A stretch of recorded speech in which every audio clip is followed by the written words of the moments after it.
Nak hancurkan dinding sombong ni kena mula dengan menundukkan nafsu di perut. Rendahkan diri serendah bumi supaya nur ilahi sentiasa memenuhi di dada untuk menundukkan ego.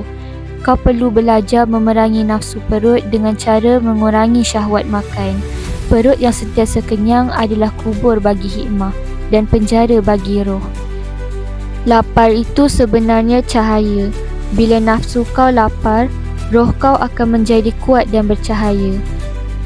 Belajarlah mencapai manisnya iman dalam kesederhanaannya lapar dan mampu menjaga perut. Barulah mata hati kau mula nampak siapa yang menggerakkan diri kau sebenarnya. Bila perut tidak lagi menjadi tuan, barulah mata hati mula nampak hakikat. Pernah tak kau terfikir siapa yang menggerakkan zarah dalam badan kau?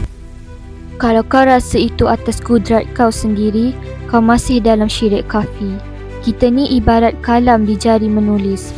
Nampak seolah menulis sendiri, tapi hakikatnya ada iradat Tuhan yang menggerakkan sebalik takbir jasad.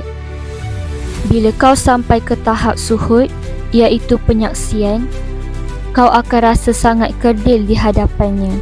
Bila dah sedar kita ni tak ada kuasa, macam mana pula nak hadapi ujian hidup yang pahit? Bila kau diuji dengan kepahitan, janganlah kau mencari kesalahan pada makhluk. Pandanglah itu sebagai tajali, iaitu kenampakan kasih sayangnya yang sedang menyuci karat di hati kau.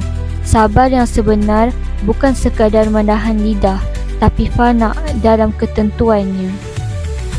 Jangan biarkan hijab kesedihan menutup basirah kau daripada melihat hikmah yang tersembunyi di sebalik setiap takdir. Tapi macam mana nak nampak hikmah itu kalau mata hati masih tertutup?